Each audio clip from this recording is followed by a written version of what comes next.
नमस्कार।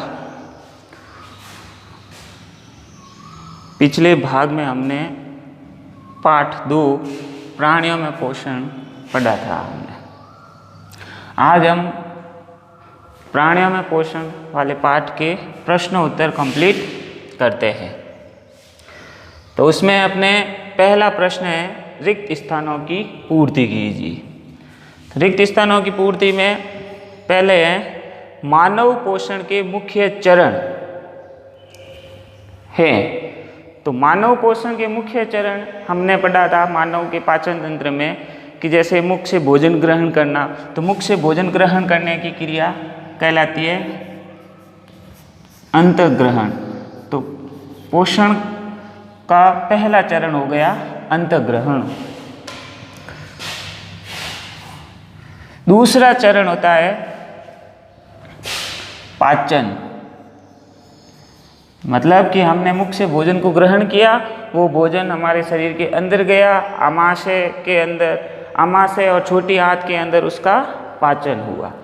फिर छोटी आंत के अंदर उपस्थित अंगुलीनुमा प्रवर्त, जिन्हें हम दीर्घरोम कहते हैं, उनके द्वारा उसका होता है पचित भोजन का होता है अवशोषण।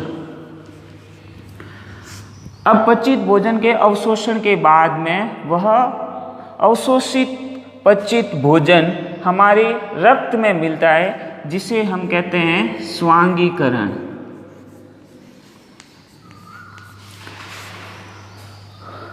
और उसके बाद में जो अपचित भोजन होता है वो उत्सर्जन के रूप में हमारे शरीर से बाहर निकाल दिया जाता है, जिसे कहते हैं निष्कासन।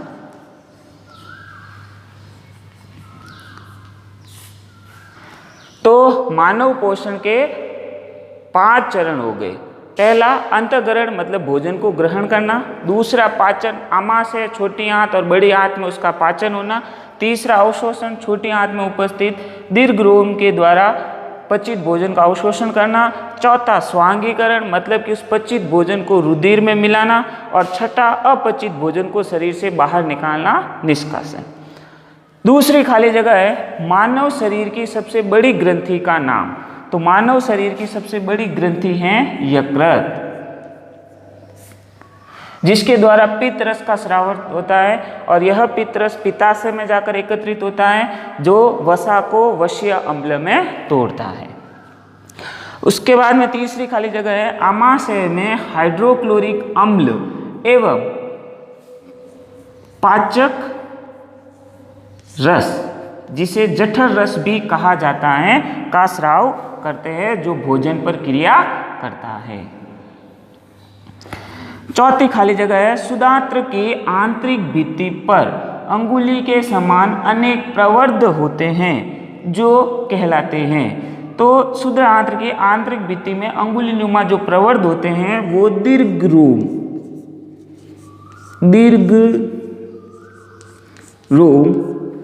या जिसको रसांकुर भी कहते हैं, जो भोजन के अवशोषण का काम करते हैं। पांचवी खाली जगह है अमीबा अपने भोजन का पाचन। तो अमीबा अपने भोजन का पाचन खाद्य धानी में करता है। अमीबा अपने भोजन का पाचन खाद्य धानी में करता है। अमीबा कूटपाद के द्वारा अपने भोजन को अपने शरीर के अंदर लेता है और फिर खाद्य धानी द्वारा उस भोजन का पाचन होता है। तो ये हमारा पहला प्रश्न है, रिक्त स्थानों की पूर्ति। दूसरा प्रश्न है सत्य एवं असत्य चिन्हित कीजिए। मतलब हमें बताना है कि कौन सा सत्य है और कौन सा असत्य है। तो पहला प्रश्न है मंड का पाचन आमाशय से प्रारंभ होता है। तो हमने मानव पाचन तंत्र में पढ़ा था कि हमारे जो हम भोजन करते हैं, जिसमें कार्बोहाइड्रेट स्टार्च या मंड के रूप में संचित रहता है, जब हम उसको अपने मुख के अंदर लेते हैं तो हमारे मुख में लार ग्रंथि होती है, जिसके द्वारा लार स्रावित होती है। उस लार में एक एंजाइम होता है एमाइलेज, जो हमारे मुख में ही इस मंड का पाचन शुरू कर देता है। मतलब कि मंड का पाचन आमाशय से प्रारंभ नहीं होकर मुख से प्रारंभ होता है। तो इसका मतलब ये जो है वो क्या है, असत्य।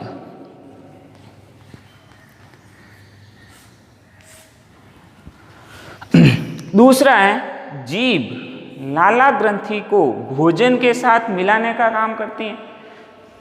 तो ये सत्य है। हमारे मुख में जो लार स्रावित होती है उस लार को भोजन के साथ में मिलाकर उस भोजन को चिकना और लुगदी नुमा बनाया जाता है ताकि हम उसको आसानी से निगल सके। तो ये है सत्य कि जीभ जो है वो लार को हमारे भोजन के साथ मिलाने का काम करती है।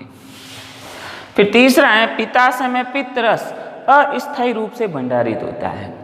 तो पित्त रस जो है वो यकृत द्वारा स्रावित होता है और यह पित्त रस पित्ताशय में कुछ समय के लिए ही रहता है जो वसा को वस्य अम्ल में तोड़ता है। तो ये हो गया सत्य।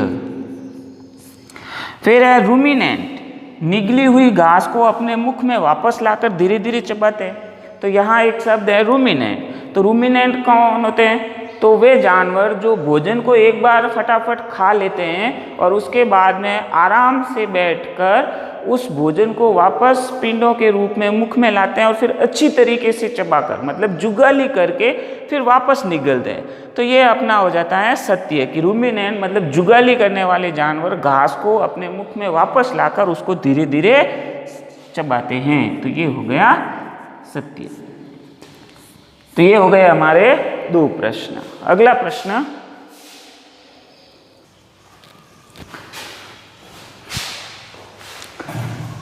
तो हमारा तीसरा प्रश्न है सही विकल्प चुनिए।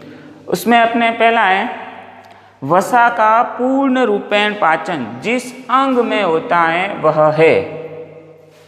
वसा का पाचन आमाशय में, मुख में, सुदात्र में और बृहदात्र में। तो आमाशय में तो वसा का पाचन होता नहीं है क्योंकि आमाशय में जठर रस स्रावित होता है। मुख में तो अंतग्रहण होता है।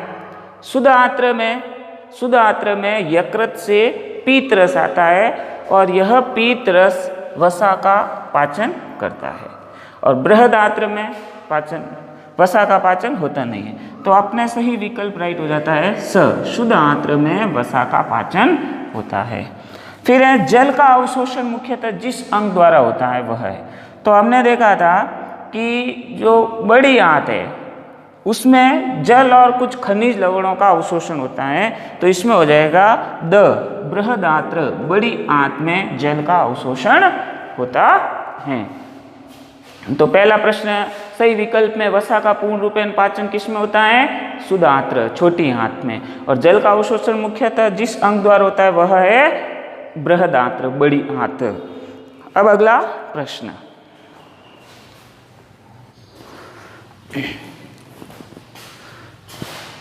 तो अपना चौथा प्रश्न है कॉलम अ व कॉलम ब को मिलान कीजिए। तो कॉलम अ व कॉलम ब का मिलान में कॉलम ए में पहले है कार्बोहाइड्रेट। तो कार्बोहाइड्रेट जो है वो एक प्रकार की शर्करा होती है। दूसरा है प्रोटीन। प्रोटीन जो है वो एमिनो अम्ल से मिलकर बने होते हैं। तीसरा है वसा। तो वसा जब सरल अणुओं में टूटती है तो वसा अम्ल और ग्लिसरॉल में टूटती है। फिर है लाला ग्रंथि। तो लाला ग्रंथि जो है वो लाला रस स्रावित करती है। आमाशय, आमाशय जो है वो अम्ल का निर्मोचन करता है, मतलब अम्ल का स्रावित करता है। यकृत जो है वो पीत रस का स्रावन करता है। मलाशय जो बिना पचे भोजन का भंडारण करता है। शुद्धात्र पाचन का मतलब लगभग पाचन जो है वो पूर्ण शुद्धात्र में होता है।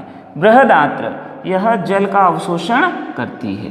तो इस प्रकार कॉलम ए और कॉलम बी में मिलान में हम देखते हैं कि कार्बोहाइड्रेट एक नंबर को ब शर्करा, दूसरा प्रोटीन स एमिनो अम्ल, तीसरा वसा अ वसा अम्ल एवं ग्लिसरॉल, चौथा लाला ग्रंथि लाला रस स्रावित करना, पांचवा आमाशय अम्ल का निर्मोचन करना, छठा यकृत पीत रस का श्रवण करना, सातवां मलाशय बिना पचे भोजन का भंडारण और आठवां शुद्धात्र पाचन का पूरा होना, और नमा बृहदात्र जल का अवशोषण।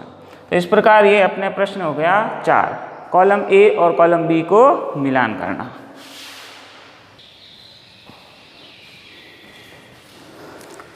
अपना 5वां प्रश्न है, दीर्घरोम क्या है, वह कहाँ पाए जाते हैं एवं उनके कार्य क्या है। तो दीर्घरोम कहाँ होते हैं? छोटी आंत में। छोटे आंत की आंतरिक भित्ति में अंगुली नुमा प्रवर्ध निकले होते हैं, जो क्या कहलाते हैं? दीर्घरोम या रसांकुर। तो दीर्घरोम क्या है? छोटी आंत की आंतरिक भित्ति में उपस्थित अंगुली नुमा प्रवर्ध। वह कहाँ पाए जाते हैं? छोटी आंत में। और उनके कार्य क्या है? तो छोटी आंत पचित भोजन का अवशोषण करती है। तो दीर्घरोम का काम होता है उस पचित भोजन के अवशोषण के क्षेत्र को बढ़ाना, ताकि पचे हुए भोजन का ज़्यादा से ज़्यादा अवशोषण हो सके। और दूसरा काम हो गया पचे हुए भोजन का अवशोषण करना। और तीसरा काम होता है कि दीर्घरोम जो है वो एक तरफ से रुधिर वाहिनियों से जुड़े रहते हैं। तो ये पचे हुए भोजन को उन रुधिर वाहिनियों में मिलाकर हमारे शरीर के विभिन्न भागों तक पहुंचाने का काम करते हैं। तो दीर्घरोम के काम क्या क्या हो गए? अवशोषण क्षेत्र को बढ़ाना, पचे हुए भोजन का अवशोषण करना, और उस पचित भोजन को या अवशोषित पदार्थों को हमारे शरीर के विभिन्न भागों तक पहुंचाना।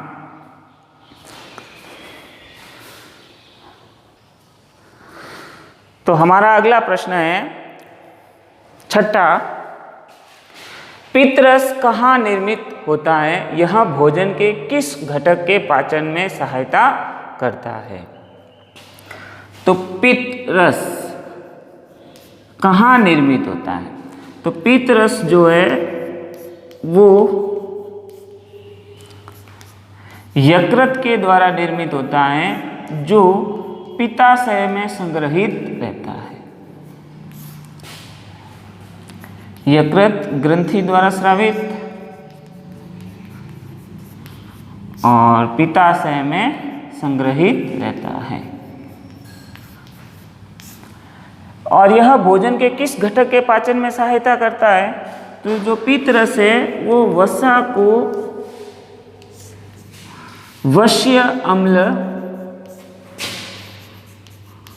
और ग्लिसरॉल में तोड़ता है।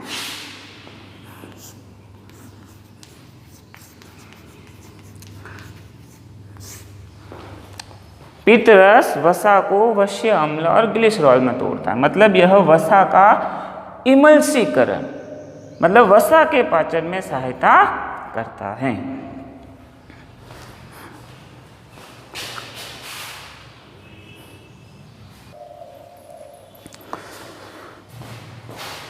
हमारा अगला प्रश्न 7वां है, उस कार्बोहाइड्रेट का नाम लिखिए जिसका पाचन रूमिनेंट द्वारा किया जाता है परंतु मानव द्वारा नहीं। इसका कारण भी बताना है। तो रूमिनेंट मतलब कि जुगाली करने वाले जानवर। तो उस कार्बोहाइड्रेट का नाम लिखिए जिसमें जिसका पाचन रूमिनेंट में हो जाता है। तो वो कार्बोहाइड्रेट है सेलुलोज, जिसका पाचन रूमिनेंट में होता है और मानव में नहीं। अब सेलुलोज का पाचन मानव में क्यों नहीं होता है? तो मानव के पाचन में हमने देखा था कि भोजन जो है वो शुद्ध आंत्र से सीधा बृहदात्र में जाता है। मतलब छोटी आंत से भोजन का पाचन हो जाने के बाद में वह सीधा बड़ी आंत में जाता है। जबकि रूमिनेंट में मतलब जुगाली करने वाले जानवरों में शुद्ध आंत्र में भोजन आने के बाद वह जाता है अंधनाल, और अंधनाल के बाद में जाता है बृहदात्र। तो हम देखते हैं कि रूमिनेंट्स में शुद्ध आंत्र और बृहदात्र के बीच में एक संरचना होती है अंधनाल, यह एक थैलीनुमा संरचना होती है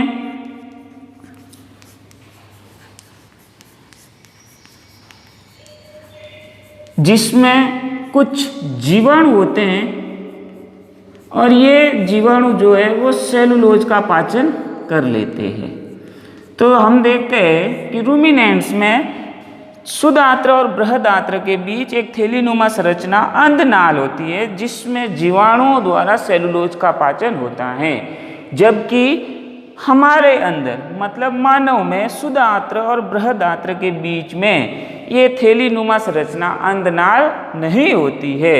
इसलिए हमारे शरीर में मानव में सेलुलोज का पाचन नहीं होता है और रूमिनेंट्स में अंधनाल होने के कारण सेलुलोज का पाचन आसानी से हो जाता है।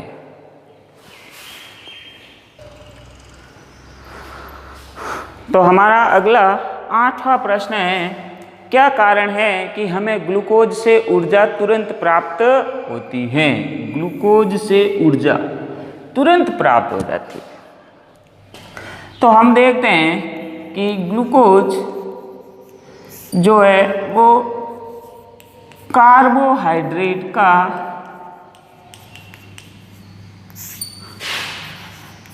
एक सरल रूप है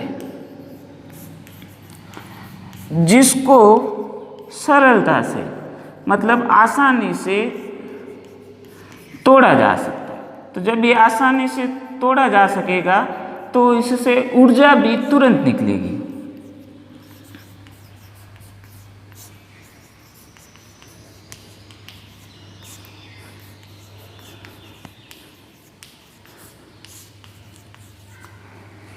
मतलब ग्लूकोज जो है वो कार्बोहाइड्रेट का एक सरल रूप है। सरल रूप होने के कारण इसे आसानी से तोड़ा जा सकता है और जब ये आसानी से टूट सकता है तो इससे ऊर्जा भी फटाफट तुरंत एकदम अचानक मिल जाती है। इसलिए ग्लूकोज से हमें तुरंत ऊर्जा मिल जाती है। इसलिए ग्लूकोज को त्वरित ऊर्जा दाता भी कहा जाता है। ठीक है।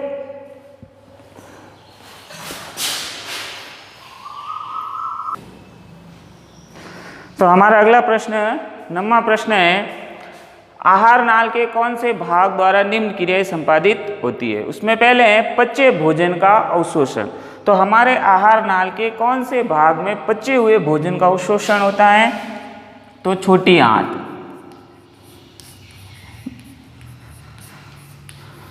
शुद्ध आंत्र में पचे हुए भोजन का अवशोषण होता है। भोजन को चबाना, तो आहार नाल के कौन से भाग में भोजन को चबाने का काम होता है? तो भोजन को चबाने का काम दांत करते हैं और दांत हमारी मुख गुहा में उपस्थित होते हैं। जीवाणु नष्ट करना, तो हमारे आहार नाल के आमाशय में HCl का स्रावन होता है, हाइड्रोक्लोरिक अम्ल का, जो भोजन के साथ आए जीवाणुओं को नष्ट करता है। तो आहार नाल के आमाशय वाले भाग में जीवाणु नष्ट होते हैं। भोजन का संपूर्ण पाचन, तो भोजन का लगभग पूर्ण पाचन जो है हमारी छोटी आंत में हो जाता है। शुद्ध आंत्र में भोजन का लगभग पूर्ण पाचन हो जाता है। मल का निष्कासन, तो अब छोटी आंत में भोजन का लगभग पूर्ण पाचन हो गया तो अब अपचित भोजन बड़ी आंत में जाता है जहाँ से उसमें से केवल जल और कुछ खनिज लवणों का अवशोषण होता है। उसके बाद में जो अपचित भोजन है या अपचित पदार्थ हैं वो मल कहलाता है। तो इसका मतलब मल का निर्माण कहाँ हो जाता है? हमारी बृहद आंत्र में, बड़ी आंत में मल का निर्माण हो जाता है।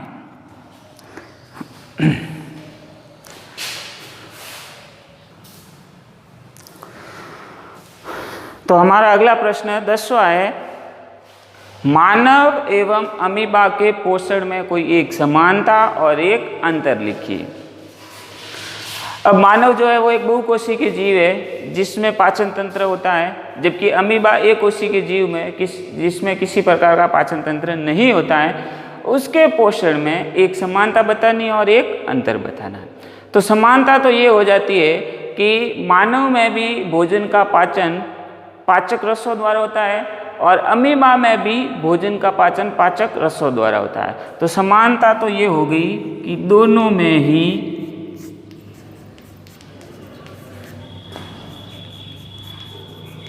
भोजन का पाचन पाचक रसों द्वारा होता है। अब अंतर बताना है तो हमने देखा है कि मानव एक बहुकोशिकीय जीव है जिसमें लगभग पूर्ण शरीर का या सभी तंत्रों का निर्माण होता है, जबकि अमीबा एक कोशिकीय जीव है। तो अगर अपन पाचन की या पोषण की बात करें तो मानव जो है वो भोजन का अंतग्रहण मतलब कि भोजन को अपने शरीर के अंदर मुख के द्वारा लेता है, जबकि अमीबा जो है वो भोजन को अपने शरीर के अंदर कूटपाद या पादाभ द्वारा लेता है। तो ये अंतर हो गया कि मानव में तो भोजन का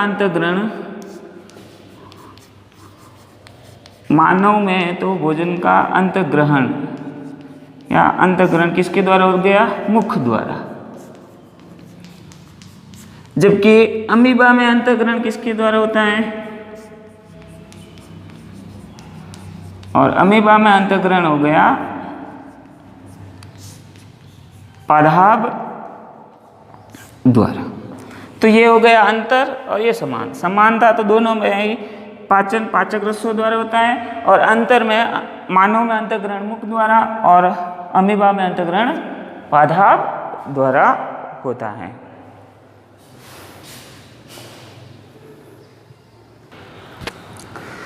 तो हमारा अगला 11वां प्रश्न है कि क्या हम केवल हरी सब्जियों का या घास का भोजन करके जीवन निर्वाह कर सकते हैं? चर्चा करनी है हमको। तो हम देखते हैं कि हमारे शरीर को स्वस्थ रखने के लिए, हमारे शरीर का वृद्धि और विकास के लिए सारे पोषक तत्वों की जरूरत होती है, जबकि हम केवल हरी सब्जियों को ही खाएंगे तो इसमें सिर्फ एक ही प्रकार का पोषक तत्व होता है, बाकी पोषक तत्व हरी सब्जियों से नहीं मिल सकते। तो हम ये कह सकते हैं कि हम केवल हरी सब्जियां और घास खाकर जीवन निर्वाह नहीं कर सकते। क्यों? क्योंकि हरी सब्जियों में केवल एक ही प्रकार का पोषक तत्व प्राप्त होगा, जबकि हरी सब्जी और घास में एक प्रकार का कार्बोहाइड्रेट होता है सेलुलोज, जिसका पाचन हमारे शरीर में नहीं हो सकता, और साथ में इनमें संपूर्ण पोषक तत्व भी नहीं होते, जिससे हमारे शरीर को संपूर्ण पोषक तत्व भी नहीं मिलेंगे तो हमारा शरीर का पूर्ण रूप से वृद्धि और विकास भी नहीं होगा। तो हम ये कह सकते हैं कि हम केवल हरी सब्जियां और घास का भोजन करके जीवन निर्वाह नहीं कर सकते। ठीक है, फिर अगला प्रश्न है एक आपके मानव पाचन तंत्र का चित्र बनाना है।